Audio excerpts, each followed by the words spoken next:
Ladies and gentlemen, boys and girls, children of all ages, what is up? The King of Lightning here today, bringing you guys One Piece 766 review. Whoopies!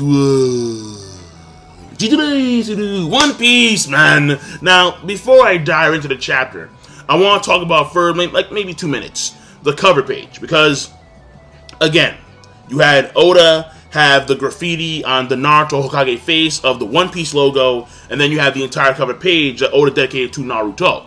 So I did like that. A nice, show of respect from both authors to one another. And in essence, from what I saw, it's kind of like Kishimoto saying to his fans, read One Piece. Where actually, when I did my live reaction of the chapter 700 of Naruto, the last chapter, there were some folks saying, okay, fine, so now I'm going to start reading One Piece. I'm like, okay, so apparently it worked out in that sense. So now they're hopping on board to the new series. They're not just going to abandon a manga because Naruto's done. So, but then again, you have only Naruto fans. That's how it works. Just how when it comes to One Piece, I mean, listen, when One Piece ends, so many authors at that time are gonna have so much respect when it comes to, they're gonna have some type of hint, some type of mural, whatever. They're gonna do something in that chapter when the last chapter of One Piece is finally there, and then they're gonna have respect for Oda. A whole slew of authors. I bet your ass is gonna go down. So, but then that's 15 years in the making. So just saying, it ain't happening until I have 3 kids. But what I do want to point out is that when it came to the cover story, there was 3 characters who are with the supposed Naruto. There's Nami, there's Luffy, and then there's Chopper. And then what you had a lot of folks do is that they took Luffy, switched it to Rufy, and then they had Na and Nami, then you had Ru and Rufy, then you had To and Tony Toy Chopper, hence Naruto. Here's the problem though. Rufy does not exist. There is only Monkey D. Luffy. Just how Zolo, there's 4 kids, man. Just how Zolo does not exist. There is only Roronoa Zoro. So the whole sound thing of Na and Ru and To, and we're taking the L and making it into an R because they have the same kanji, or they have very similar sounds. No. Do not degrade the name of Monkey D. Luffy for making it match the name Naruto. Don't do that shit. That to me I find very displeasing. But what does match up are the beginning kanjis, and that's what people are missing out. You had one individual that I saw in the live reaction actually mention that, where it's the kanjis of Na, of Lu, and To in Nami's name, Luffy's name, and Chopper's name that make the name Naruto. I actually went into the wikis and I actually compared the first kanji of Nami, the first kanji of Luffy, and the first kanji of Tony. They all make the name Naruto. That's how it works. So, I'm just saying. It's not the names. That's not how it sounds. It's the kanjis themselves that actually make the name Naruto. So, that was cool. I did miss that. But now I know. I'm aware. Now you're aware. Ain't the sound. It's the kanjis. Okay? Get it right. Because there is no Rufy.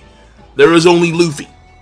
Now, that being said, and you guys, I'm pretty sure, found out long ago that initially Oda, if you don't know, Ichiro Oda wanted to name Sanji Naruto, but because Naruto came out at that point in time, he changed the name to Sanji. So, my favorite One Piece character would have been named Naruto. To me, it's a scary thought, but I'm happy he changed to Sanji. I really am. So, now let me move on to the chapter in of itself. First of all, I gotta say, this chapter was emotional from the law aspect, because to me this scene means a lot. I know I'm jumping across mad panels or whatever. You have Law trying to heal Roci, and you can see the emotions, you can see the intensity, heal, because he has the power, but he doesn't know how to use his power, obviously. He just got the fruit. He ain't Kaku just rocking crazy off the gate. And you have someone who has been a fatherly figure to him for the past few think years is I think a year or years. I forgot the exact time frame, but the fact of the matter here is that he's been a fatherly figure to Law, and ever since the tragedy of Flavance, ever since him joining the Flamingo family, the Quixote family, he hasn't had that love. Now he's gotten the love, and in my mind, the way I see it is that even if Korra failed to attain the fruit to heal Law, if he were to die, hypothetically so, he would die happy because he would know that there was someone, even towards the end of his life, who wanted to help him with all of his power. So that to me I find very emotional, because I would replace the father figure that Law had with Roci, and then having him die in front of him when he tried so hard to heal him, to give him the power that he has right now. Obviously, it's going to affect Law. So that was very emotional. And like the fact that Law just happened to run into Virgo. So unlucky. I mean, it was... So let me go to like this next point. And that's what makes it like an additional factor to this whole emotional aspect, where not only do you feel sorry for Law and you feel sorry for Korra, but it's the fact that they're so goddamn unlucky. The fact that out of all the Marines on the sea, they just happen to run into the one who is a spy for fucking Flamingo. And this to me was just... It was epic, because you had Virgo just give him the full body works. And I'm calling it that. Arm and hockey, full body works. So I'm like, yeah, what are you doing, son? Yeah, Luigi.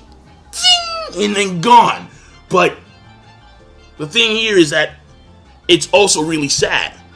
Because Law, had he chosen any other Marine, the whole outcome of Dressrosa, the whole outcome of his own life would have probably changed. For the better or worse, don't know. But it would have dramatically changed if not for one decision, one unlucky event. I'm going to pick the Marine who is behind the other Marines. And it just happens to be Virgo. Like, that's insane. One decision, one unlucky event, and the entire outcome of your life changes. That's huge. Alright? And when it comes to... Because I did mention before in the live reaction that the D's are unlucky. Let me explain. So this may take some time. I don't know. Number one, you take a look at all of the D's in the story of One Piece thus far, and they seem to be very, very, very unlucky when it comes to certain events. So let me start here. Let's talk about Garp, right? I know, random, but fuck it. Garp. Monkey D. Garp. He is a Marine, obviously. He is world renowned, and he's well respected. However, you take a look at his son and grandson, and they're not exactly of the same ilk, are they? No. His son is a revolutionary, trying to oppose the very system that Garp himself is a part of. And then his grandson, look at D. Luffy. He's a full-on pirate with 400 mil. Not exactly lucky in that sense, are you, Garp? No sirree. Then you got Ace, who obviously had a very pleasant life up until you had the whole Teach incident. And obviously, you have the moment when he dies. Very unlucky. Very, very unlucky. The fact that he had a mission to beat Teach actually beat him in combat, was imprisoned, impelled down, and then had his friends try and fight for him, try and save him.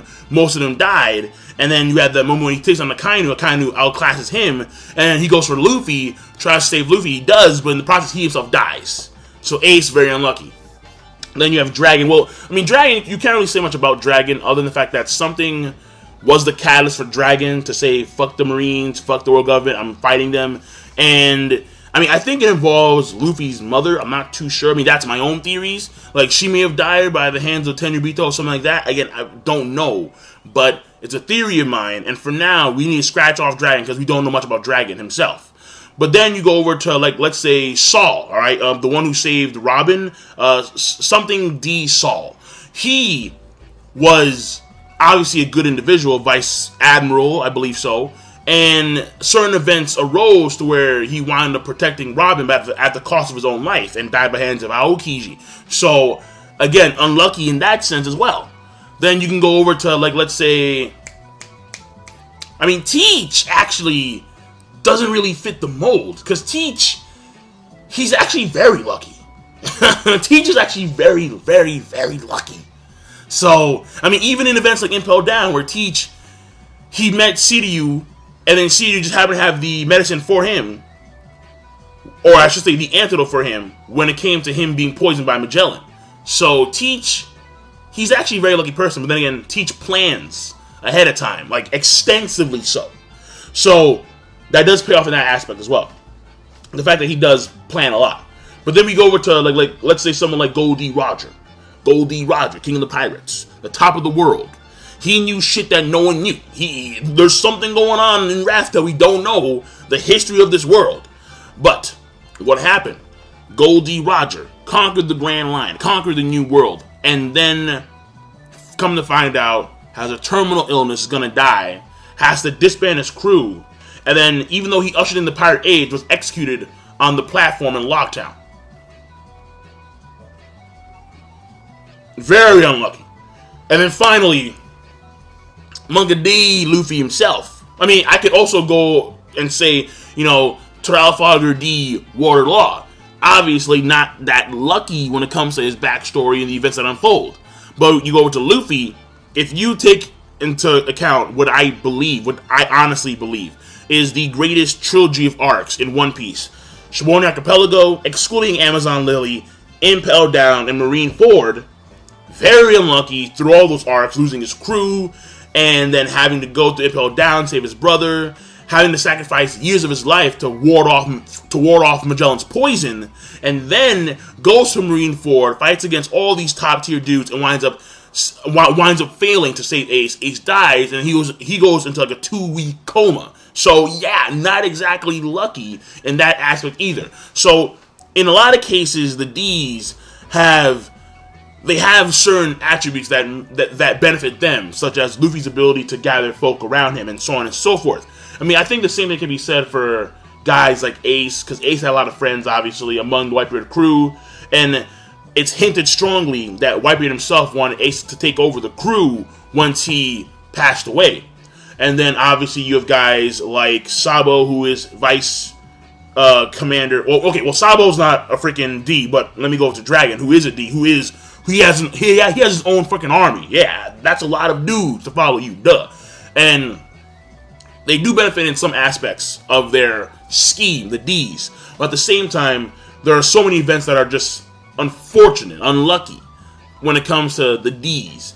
And I don't know why that is, but that just seems the way. That just seems to be the way it is. And probably because it's probably because of the fact that they themselves are fighting against the world itself, the world government, trying to usurp a power. I mean, even though you have D's among the world government, but they don't really understand the full-on heritage of the D, which I think we're going to find out when you read more poneglyphs, especially the Rio poneglyph, and maybe Raftel will give you a full-on backstory of the D heritage. But either way, you get my point.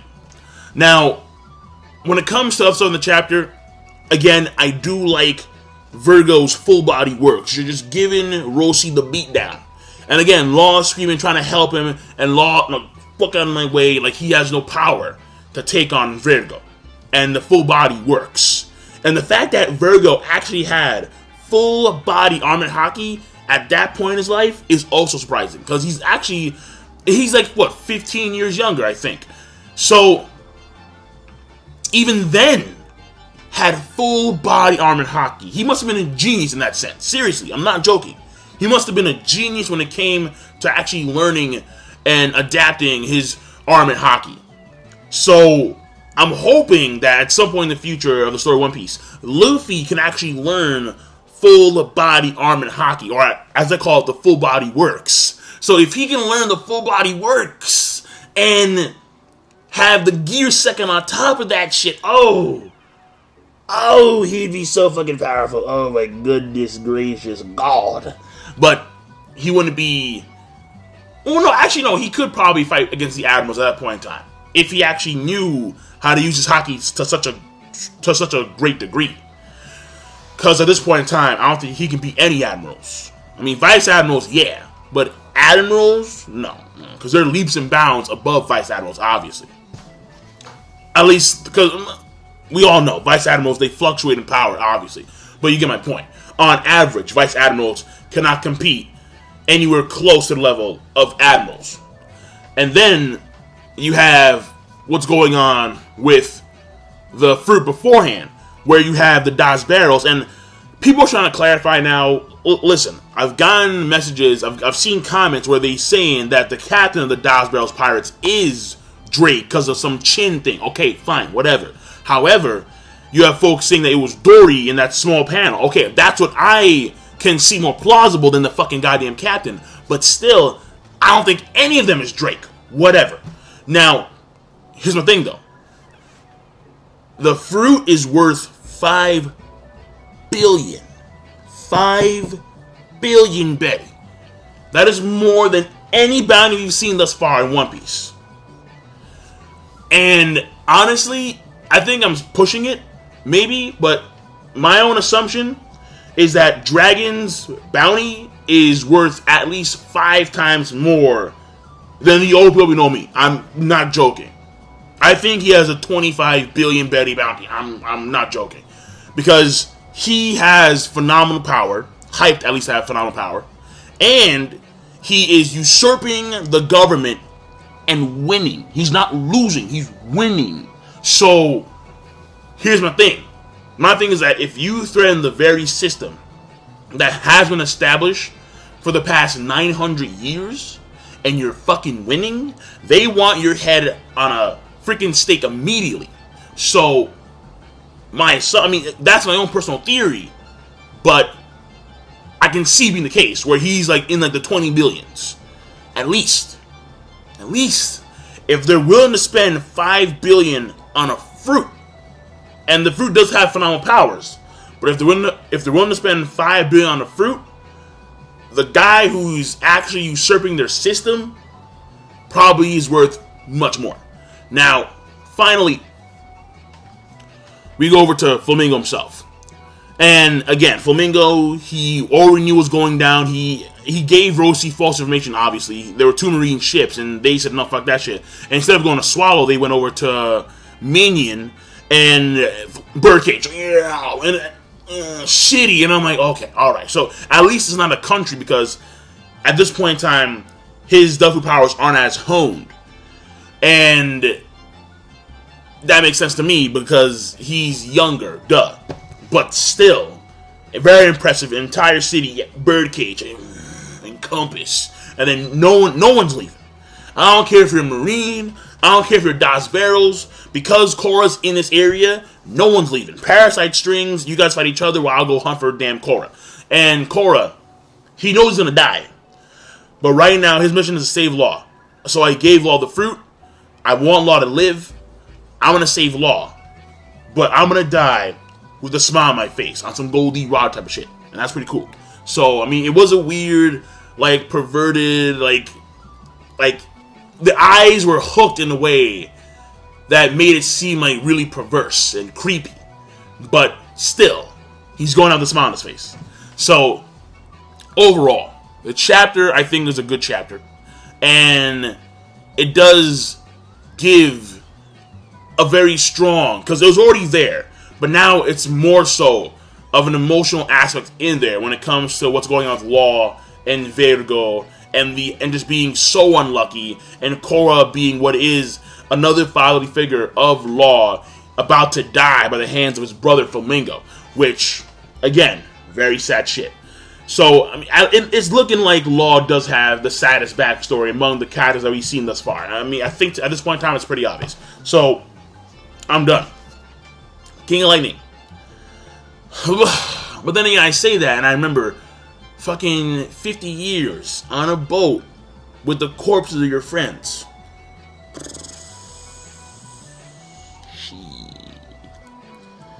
You know what? I'm going to put Brook and Law on the same plateau when it comes to just how sad their backstories are. Let me leave it at that for now. I'll decide about this later on. So King Lightning, rate the video, comment, subscribe. Peace. Have a nice day.